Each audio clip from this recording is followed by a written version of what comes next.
Erling Haaland a été présenté il y a quelques jours à Manchester City, à l'Etihad Stadium, devant les fans du club, en compagnie de deux autres recrues, dont la pépite Julian Alvarez. La boucle est bouclée quand on sait que son père y a joué. Le crack norvégien va-t-il casser la baraque et claquer les 20 buts dans le championnat, le plus relevé dès la première année? Ça y est, je suis dans la surface.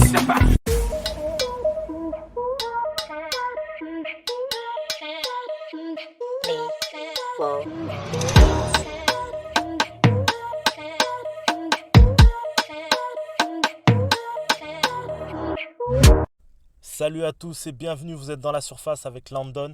Aujourd'hui dans cette vidéo, je vais évoquer l'un des transferts blockbusters de cet été, Erling Haaland. Erling Haaland a donc choisi l'Angleterre pour passer un nouveau step dans sa jeune carrière.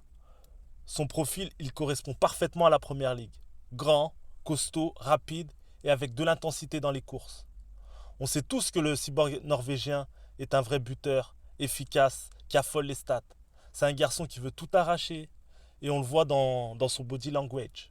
C'est un joueur qui a eu un énorme succès dans un gros club tremplin européen, le Borussia Dortmund. Et il est clairement le contender numéro 1 de Kylian Mbappé à l'heure actuelle et pour les prochaines années. Il le dit lui-même, quand Mbappé met des buts, cela me motive. La question qu'on peut se poser c'est, va-t-il s'adapter au jeu de Guardiola? On sait qu'à Dortmund, il était plutôt sur un jeu de transition, un football plus direct, où les défenses de Bundesliga, elles ne sont pas fermées. Et Erling Haaland, il s'est régalé. C'est un attaquant de profondeur qui a besoin d'espace pour bien s'exprimer. Et selon moi, c'est dans ce registre qu'il excelle. City, on sait que c'est un jeu de possession extrémiste. C'est une équipe qui recherche sans cesse le déséquilibre en occupant la largeur, le demi-espace, renversement de côté. C'est un jeu léché, soyeux, comme j'aime dire. Il y a tellement de bons passeurs qu'il va se régaler. J'ai hâte de le voir dans cette équipe. Mais pour moi, il ne va pas atteindre l'objectif des 20 buts. Et je vais vous les expliquer en 4 points. Le premier point, c'est qu'en première ligue, les équipes qui affrontent City sont en bloc bas.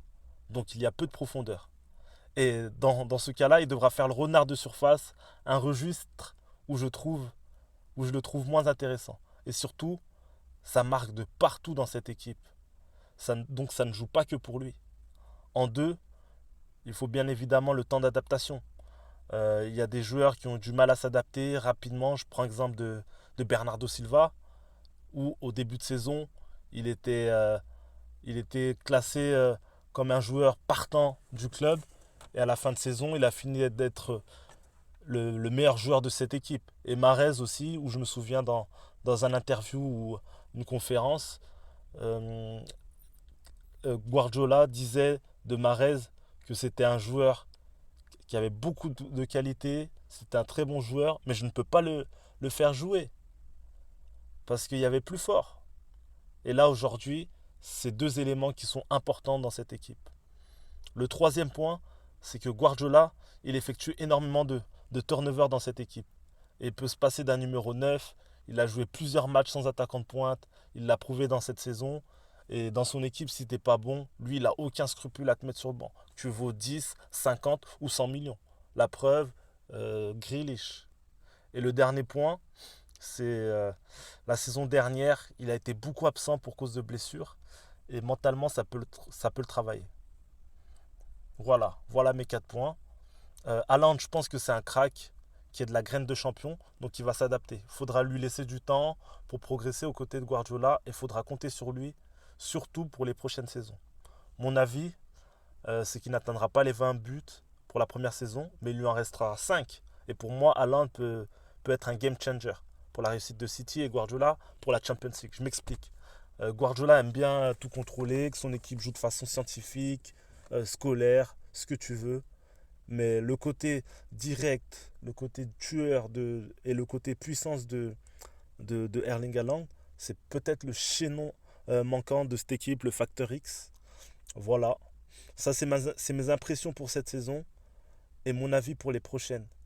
Bien évidemment, je lui souhaite réussite pour ce nouveau challenge et qu'il nous fasse un remake de CR7 et de Messi avec Mbappé.